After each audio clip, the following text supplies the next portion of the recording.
muri Madrid Nepo ngo tumaze iminsi tubona ko byanze bikunze Guzi atishimiye uyu muvandimwe Guzi twigeze kumukomozaho mu gihe gitambutse uburyo yari mwiza ku ngoma y'aba Carlo Ancelotti yari umwana kwa papa ariko ubu ngubu urabona ko obyanze mu rusange turimo turegereza ukwezi kwa mbere kwa transfer hari situation ya Guzi muri Madrid kugeza kuri umunota updates update ya mbere reka mere kuri Florian Plettenberg ku munsi w'ejo mu ijoro nibwo yatangazaga ko ibihuha byo birahari nabo baba babyita ibihuha ariko amakuru ndetse bayafite yavugaga yuko uyu musore ntiyishimye arifuza gusohoka mu kwezi kwa mbere abantu bahoze bakritika cyane cyane kuri iyi mihamagarirwe ye mu ikipe y'igihugu ya Brazil mu kanya garuka kuri Ancelotti hari ikintu yabwiye Gary Lineker kiri gusobanura icyo ari gukora mu mihamagarire ye n'uburyo ategura ikipe y'igihugu muri international break bitaro kujya gukina muri Aziya ejo ngo ategure wenda imikino akina n'amakipe yo muri Afrika ahubwo nibuka ko muhawe kritise nanjye nari ndimo kwamagarwa kwe mbona nta ariko hari ikintu Ancelotti nabonye atangiye gutekereza yuvuze ngo ntabwo ushaka abakinnyi bashaka kuba ba mbere ku isi ushaka abakinnyi bo gutwara igikombe cy'isi Rodrigo Goes watwaye Real Madrid abanya Brazil ntibafiteyo Champions League ebyiri buriya yego nibafite ebyiri we na Vini nibyo twabonaga ku munsi w'ejo tubarama Champions League batwaranye na Real buriya ntidushaka tuyitimwe ne ebyiri 2022 na 2024 buriya umukinnyi wamaze gutwara Champions League ebyiri tuvuga ngo Rodrigo hari igihe yatwaye equipe ya Real Madrid tuvuga ngo nabakinnyi babaga babigizemo uruhare ntabwo ari kwambara umudari gusa uwo mukinnyi abari mukuru mu mutwe ni nacyo kintu Ancelotti ahera akavuga ati Rodrigo nubwo uyu munsi Real Madrid nanjye ubwo ntigeze muha umwanya mu gihe cyanjye cyanyuma ariko sinyobewe ubushobozi bwe yego sinyobewe icyo afite yahaye ikipe nka Brazil uyu munsi nubwo yaba atari kugisavinga Real Madrid ariko mu gihe yahawe umwanya ya services yarazitanze kandi ziba impeccable vuga ngo ntabwo ndi buhamagare Brazil ndi bumwirengagize reka ntangire muha icyizere muhamagare bitandukane na ya disikuru nyine yamutangaje yagifata Brazil ko ari umukinnyi udakina hari ndetse n'umutoza wamutoza agatamuhaga umwanya Ancelotti wivuga uyu munsi n'ubundi ntari kumuha umwanya kubera yuko yabonye wa mwanya uhoraho adera oya reka muhe ubutumwa amakuru anavuga ko yamuganirije amwereka ko atari gukina ariyo mpamvu atari kumuhamagara anamugira inama y'icyo yakora ariko abirenzaho kumuhamagara kandi atarabona umwanya ubanzamo muri Real Madrid yego yavuga ngo equipe y'igihugu nawe ni iyawe wayikandagiye murayizi muri cya gihe wari umeze neza wanayibayemo titirere gerageza urebe ibyo usotinga muri club zawe ariko reka mbanze nkugirire icyizere anamuzana ndabyibuka ni match ya Korea yego cyari match y'Ubuyapani hari match yamuzanya mukinisha 10 zombi aratanga yari Japan na South Korea kuri South Korea atsinda ibitego bibiri urakoze hari naho yatanze assist yatsinze n'ibyo bitego bibiri urumva muri izo match zombi bivuga ikintu gikomeye cyane kuri Rodrigo Goes uyu mukinnyi ntabwo ku cyifuzo cye n'abamwegereye yifuza ku kwezi kwa mbere kwa mucika adasotse mu ikipe ya Real Madrid amakuru yanavugaga ko si Hendrick watizwa Rodrigo Goes Real Madrid atifuza kumurekura tijwe ubwo bamugurisha yego ngo ntibashaka kumutiza iyo nkuru tunayibwira abantu rwose iyi transfer izasakuza muri mercato yo mu kwa mbere ishobora kuzaba ari nayo ihatse izindi Madrid yamubwiye ko ari ukugurisha Madrid namubwiye ati equipe ariyo yose igushaka izakugura cyangwa nawe ushaka kujya uzagenda nk'uguzwe abakinnyi babiri bo gutizwa i Madrid ni Hendrick na Gonzalo Garcia cyane Garcia nawe bitewe nuko yaba yasunitse ariko Xabi Alonso yifuza ko yahaguma nk'umukinnyi wajya backinga Kylian Mbappé umukinnyi isaha yavunika ariko Hendrick kujya muri Rio yatizwa uwitwa Rodrigo Goes azagurwa rero inkuru hari Florian Plettenberg nko yabitubwiraga ibihuha ni byinshi kimwe mu biri kugorana ku ma equipe hamwe namwe yanamuganirije hanavuzwemo Tottenham Hotspur ni igiciro cy'umushahara ariho $12 n'igice z'amayero ku mwaka iyo salary hari ama equipe Burayi ngo ari kugorwa nayo uyu munsi na Arsenal byaravugaga ko nyuma yo kumushaka nibyo nubwo bazanye Beresheze ashobora kuba yakina 10 bivugwa ko Andrea Berta ugati hagati ya Martinelli ndetse n'uwitwa Trossard umwe ashobora kugenda muri sama. Why not batazana wenda Rodrigo Goes muri uko kwa mbere bakazagiraho barekura wenda muri sama. Ariko amakuru avuga ko ikipe ya Manchester City rwose ni nayo nabonye itinda cyane kuri Manchester City News, ni ikinyamakuru ari Manchester kivuga yuko Manchester City Pep Guardiola yifuza uyu mukinnyi. Buriya Pep Guardiola hari ikintu namaze kubona Adelar, iyi nkuru wenda nshaka kutayitera n'umugongo. Iyo ndebye uburyo yakoze transfer ya Donnarumma mu buryo bwihuse cyane butunguranye, hari ikintu Pep ari gukora. Pep ari gutekereza igihe azaba atari muri Man City iyi kipe izaba ibaye hit.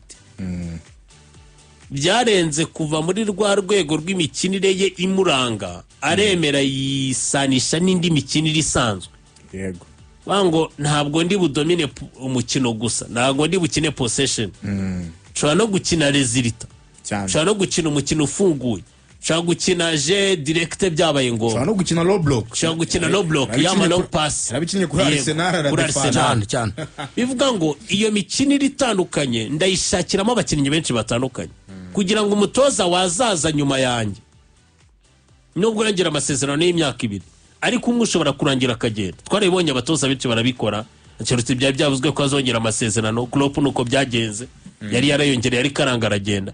Ububone harimo igitekerezo cyo kuvuga ngo umukinnyi nka Rodrigo kuba yaboneka ku isoko yazaba igisubizo birenze no kuba Pep Guardiola abatoza Man City n'igihe kizaza. Uyu mukinnyi destination muri Manchester City yavuzwe. Indi destination yavuzwe ni ya Liverpool.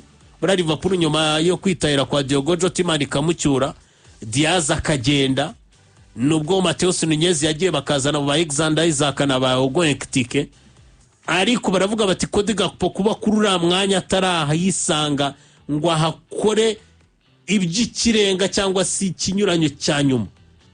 Liverpool nayo iracyatekerezwa. Indi kipe iro yatekerejwe cyangwa se yanavuzwe byo yanaganirije abahagararira Rodrigo ni Tottenham Hotspur.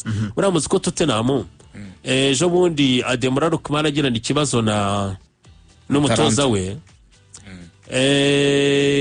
Tottenham Hotspur aje inkuru zuko umutoza Frank Thomas yaba agiye kubona umuwinga. Burango Frank Thomas ajya kuzana witwa uyu musore Xavi Simon, niyo mpamvu munabona rimwe na rimwe arijya munyuza ku ruhande.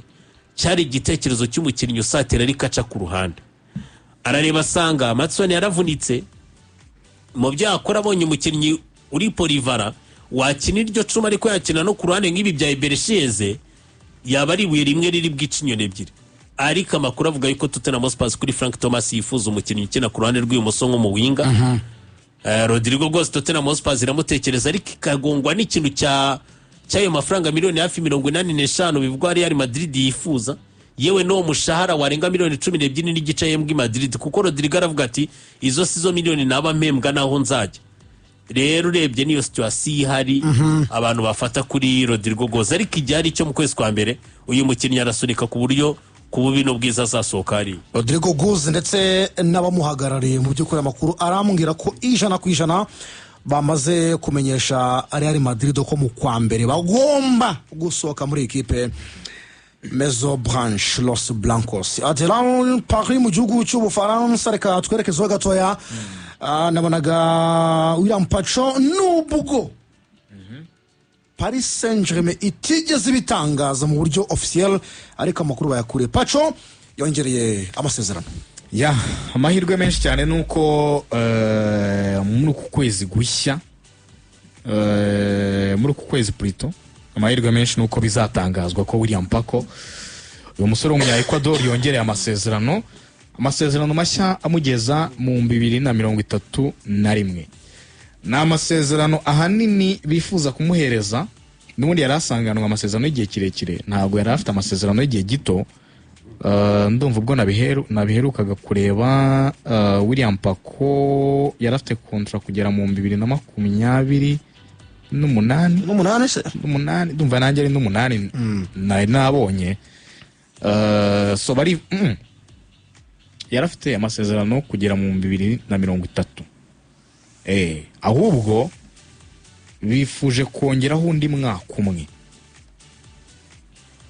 ahubwo Pacho agomba kongera kugeza muri 30. Yaba ari option y'undi mwaka umwe yo kongeraho undi mwaka umwe. Aha, so William Pako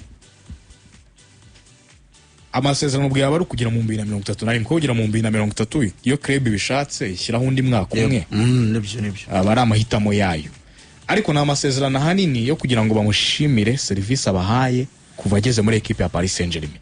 Ntabwo bari bazi yuko uyu musore William Pako azaza akahita w'umudefanseri ngenderwaho muri ekipe ya Paris Saint-Germain. Ntabwo bari bazi ko nyine baguze umukinnyi ufite potential ziri kuri uriya rwego, ariko muri iyi myaka ibiri amaze muri ekipe ya Paris Saint-Germain yemeje umutoza Luis Enrique, yemeje n'ubuyobozi kuva kuri Nasser El Khelaifi no kumanuka kuri sporting director wabo umusaza Campos bashimye services z'uyu musore. Amaze gutwara Champions League umwaka ushize, ari umukinnyi titireri udasimburwa, batwara na Ligue 1, batwara na Coupe de France, batwara na Trophée des Champions. Baravuga ati uyu musore ku myaka mito nk'iyi ngiyi, myaka itari myinshi cyane, imyaka 24 yonyine, ni umusore bari bakuye muri equipe y'Eintracht Frankfurt ayimazemo umwaka umwe. Scouting nziza kuri Campos. Yari amaze umwaka umwe muri equipe y'Eintracht Frankfurt. Ariko atanze ubutumwa we, ariko yagize performance nziza, yakinnye match 44, aza kwitagurwa na Paris Saint-Germain, bamuhereza umushahara udahambaye, bamuhereza ibintu bidasanzwe bisanzwe cyane, nyine nk'umuntu wavuga ati n'umwana gikeneye kumenyera muri zino championnat zikomeye i Burayi. Bamuhereza kontra itaremereye cyane, ariko kubera performance ze bifuze ko William Pako bamuhereza amasezerano meza. Ugiye kureba iyi sezo amaze gukina match 18, ni match zose za Paris Saint-Germain, kandi n'umukinnyi ukina bihoraho nko muri championnat. Match 8 esheshatu yazibanjemo, ndavuga iyi sezo gusa. Muri Champions League izi match Paris Saint-Germain enye imaze gukina zose yazibanjemo, yatsinda igitego kimwe. No muri FIFA Club World Cup abantu barabyibuka nubwo Chelsea yabatsinze kuri finali, ariko match 5 zose yari mu kibuga kinota 442. Ninjya kuvuga iby'umwaka ushize wo yagaragaye muri match 52.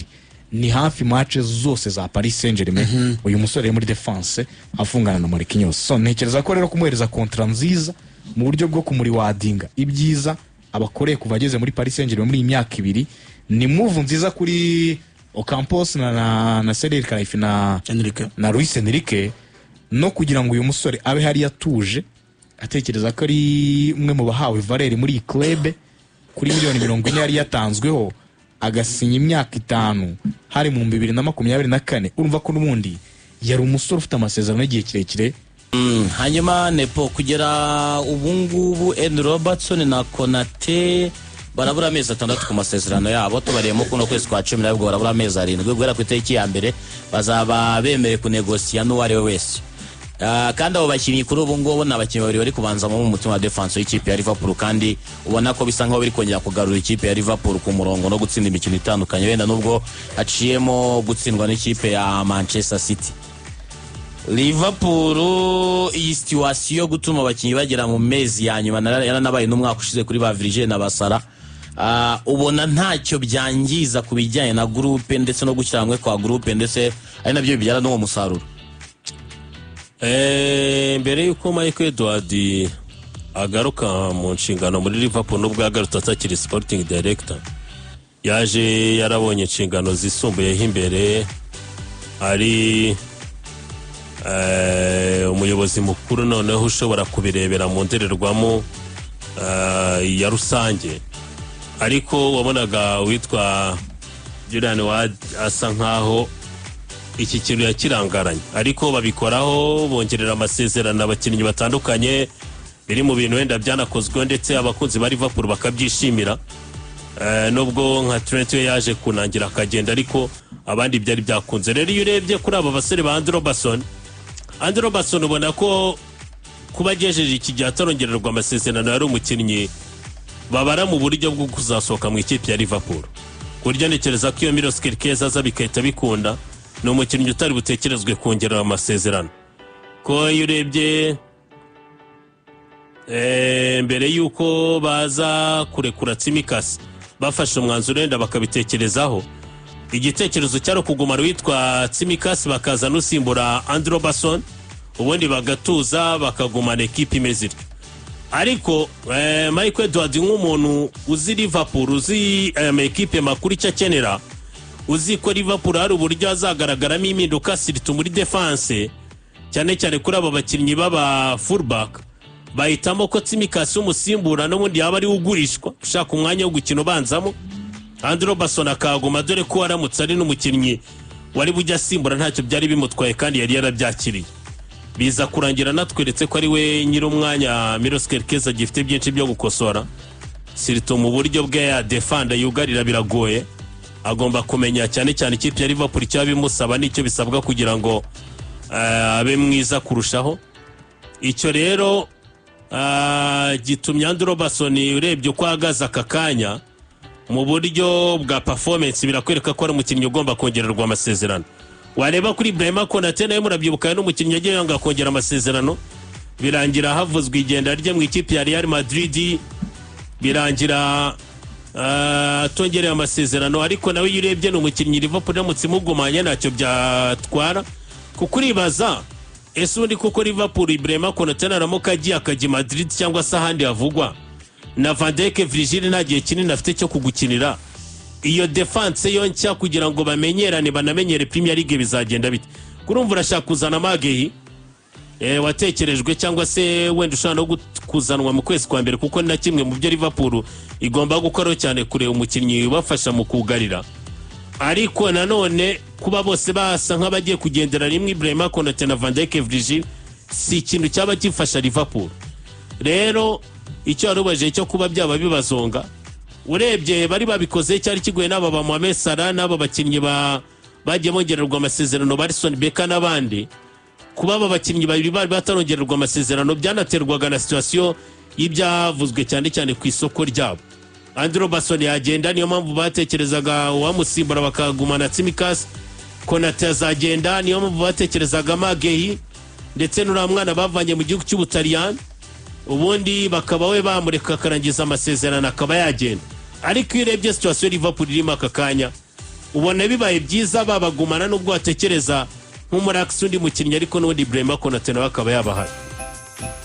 aho ni ku ikipe ya Liverpool mu bo batekereza kuba bakongeramo abakinnyi batandukanye, batekereza kuba batekerezaho muri ekipe ya Liverpool, ikipe imwe mu ma ekipe yahabwaga amahirwe. Ariko ugiye kureba uburyo ki bamaze gutsindwa imikino 5 mu mikino 11, igikombe cya shampiyona nubwo muri Premier League yahindutse yatsinzwe imikino 5 muri 11, ari igihe umuntu atangira kugiramo ikikanga akaba ko igikombe cyaba cyaragiye rigani ntabwo cyari cyagenda.